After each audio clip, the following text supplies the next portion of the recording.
Olá, amigos. Eu quero me dirigir a todos vocês que tão atenciosamente aceitaram o nosso convite no dia de ontem para assistirem através da Rede Novo Tempo a programação da Semana Santa da Igreja Adventista do Sétimo Dia. Muitos foram tão cordiais que estenderam este convite aos seus amigos em suas redes sociais, através do Facebook, Instagram. E hoje eu tomo essa ousadia de me dirigir a vocês para tratar de um assunto bastante oportuno para a gente poder entender melhor o momento que estamos vivendo.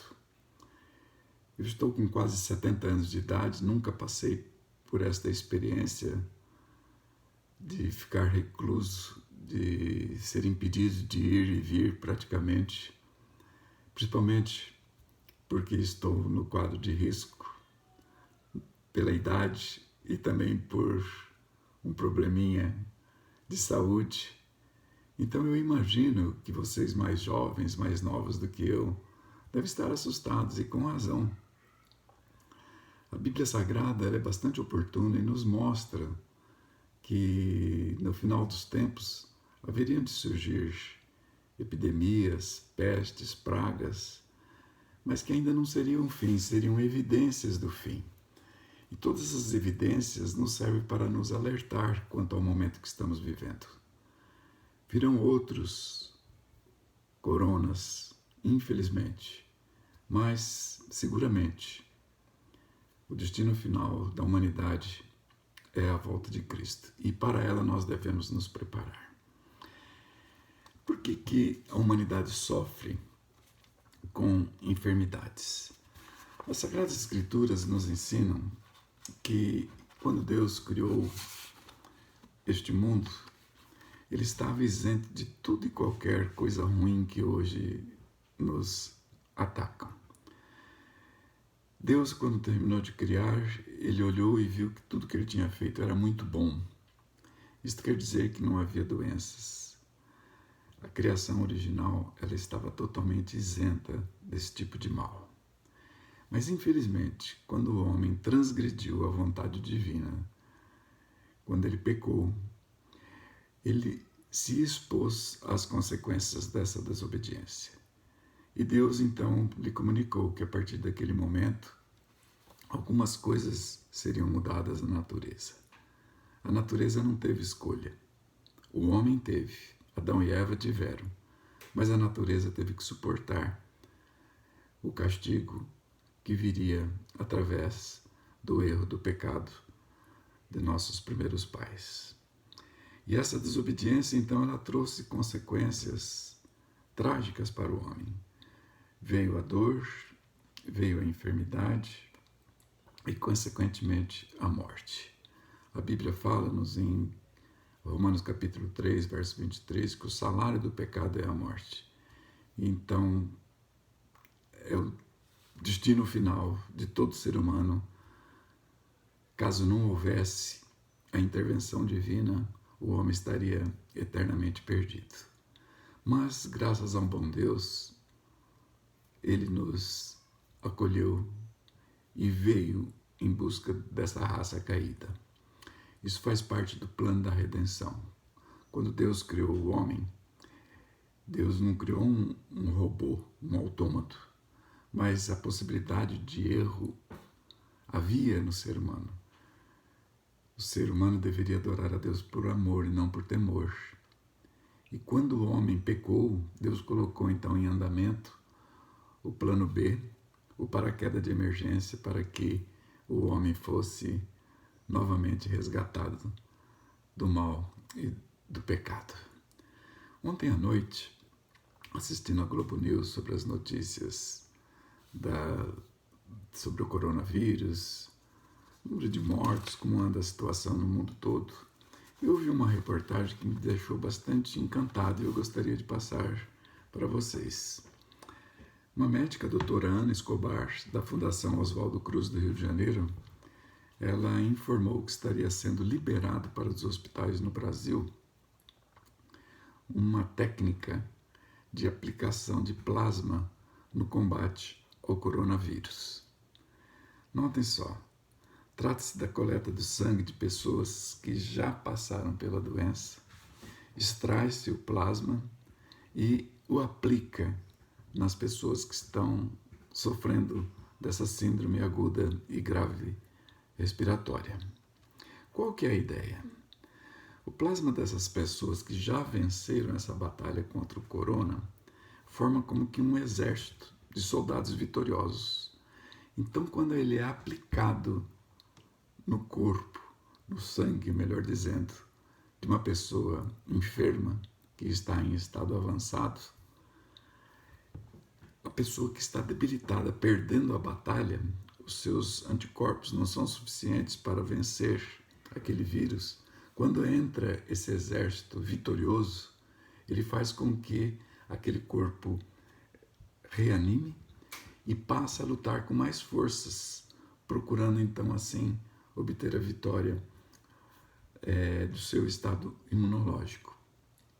Note bem, não se trata de uma vacina, porque a vacina ela seria uma preparação biológica que disporia por si só um ambiente contra aquela enfermidade. A vacina estimula o organismo a produzir por si só anticorpos e assim protege da invasão de ataque de vírus e bactérias, os micro-organismos responsáveis pelas doenças infecciosas. Não é o caso, não é uma vacina. Por que não é uma vacina? Porque o plasma, ele, se for aplicado numa pessoa que não tem, que não foi ainda infectada pelo vírus, ele não tem resultado algum, porque simplesmente aqueles soldados não têm contra quem lutar.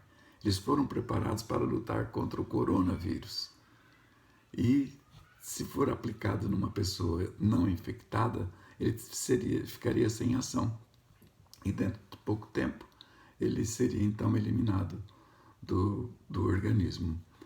Portanto, essa técnica, me desculpe, é uma técnica que não possui ainda um protocolo científico, pois isso demandaria muito tempo, através de testes, aplicações, comprovações, comparações, mas sim em razão de ter evidências fortíssimas, ela pode ser usada e com sucesso.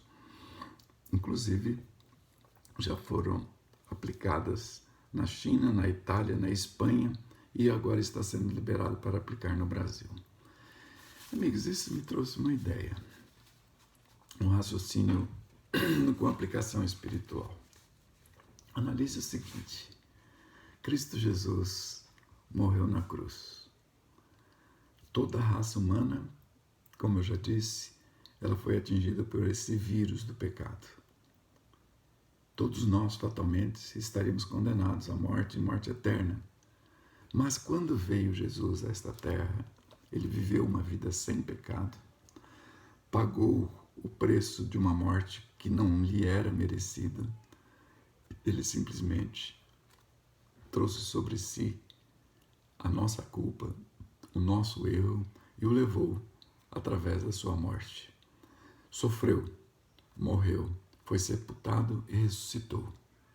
E através daquele sangue que foi derramado por nós na cruz do Calvário, não foi criada uma vacina contra o pecado, mas sim um plasma suficiente para que nos fosse aplicado a todos aqueles que creem, aqueles que aceitam, que soldados vitoriosos que atuaram através do sangue de Cristo Jesus poderão ser implantados em nós e assim então provocará em nós uma reação tal que seremos perdoados dos nossos pecados, seremos purificados, isto é, perderemos o gosto para praticar o pecado, nos separaremos do mundo, seremos então por ele santificados e ainda estaremos aptos a herdar a salvação. O sangue de Cristo Jesus, a gente tem ouvido, tem poder. E realmente, amigos, tem poder. Esse é o poder do sangue de Cristo Jesus atuando na nossa vida. Nós estamos sendo vacinados, não vamos ficar livres por nosso próprio, jamais, deste mal que atingiu toda a humanidade. Mas através do sangue vitorioso de Cristo Jesus, nós poderemos ser vencedores. Eu estive fazendo uma pesquisa sobre o plasma e aprendi algumas coisas interessantes e gostaria de passar para vocês. O plasma, ele corresponde a 55% do volume total do sangue. Os outros 45% são formados por leucócitos, plaquetas, hemácias. E as funções do plasma são as seguintes. Ela transporta o gás carbônico produzido na respiração celular. O gás, esse gás, dissolvido no plasma, é levado até os pulmões e então é liberado quando nós o exalamos. Também, o segundo ponto que o plasma faz é o transporte de nutrientes. Os nutrientes absorvidos pelo intestino são transportados a todas as células do organismo através do plasma sanguíneo. Também, o item 3, transporte de resíduos produzidos pelas células, porque grande parte destes resíduos produzidos pelas células, eles são transportados até o fígado, ali eles são processados e em seguida vão para os rins, onde após serem filtrados, serão eliminados pela urina. Vejam que coisa maravilhosa com que Deus capacitou o organismo humano, para podermos viver de uma forma saudável. O quinto ponto, o plasma auxilia a coagulação do sangue. Quando somos feridos ou se há algum rompimento no vaso sanguíneo, o plasma que entra em ação e provoca ali a coagulação, o estancamento daquela sangria. E por último, o quinto ponto é o auxílio na defesa do organismo. O plasma carrega substâncias responsáveis pelo combate contra os micro-organismos, que são as bactérias, fungos, vírus, que causam dano à saúde humana. É muito bonito como Deus nos formou, como Deus nos constituiu. E eu gostaria de deixar aqui com vocês esse paralelo. Se o nosso organismo, se o nosso sangue já nos auxilia no combate a essas toxinas, a esses micro-organismos, eu penso que, da mesma maneira, espiritualmente falando, quando nós aceitamos o sacrifício de Cristo Jesus feito na cruz, no nosso lugar, quando nós entendemos que Cristo morreu para nos salvar, quando nós entendemos que aquele amor escrito com seu próprio sangue veio para nos salvar, eu entendo que, através do poder do Espírito Santo, nós podemos assimilar, internalizar em nós aquele sangue. E o plasma de Cristo Jesus vai nos fornecer meios suficientes para que obtenhamos o perdão do pecado, a purificação, a vontade de não mais pecar. E através do poder santificador de Cristo Jesus, nós poderemos viver uma vida digna diante dele e diante dos homens. E assim estaremos aptos à salvação. No livro de Hebreus, no capítulo 4, verso 16, eu gostaria de ler esta passagem bastante significativa para encerrarmos esta meditação.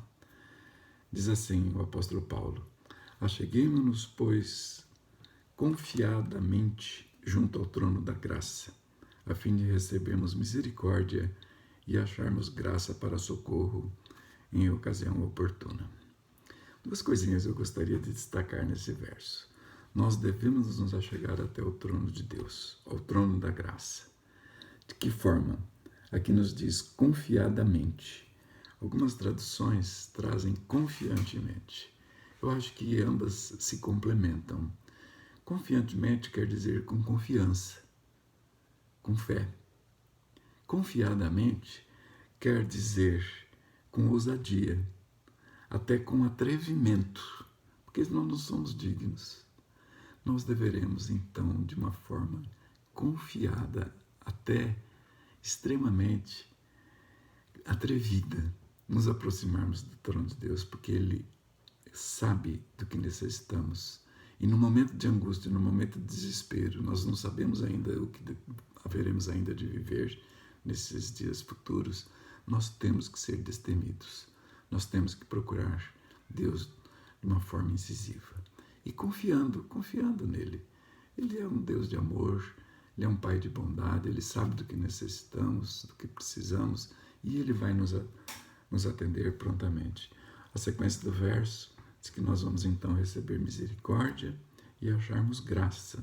Graça é o poder de Deus para vencer o pecado, para nos transformar em seus filhos, e isto em tempo oportuno. Eu deixo com você essa breve reflexão, meditação, na expectativa de que vocês, assim como eu, sejamos acolhidos por este amor eterno. O sangue de Cristo Jesus é que nos purifica e através dele é que nós somos vitoriosos. Que Deus nos abençoe. Um abraço a todos.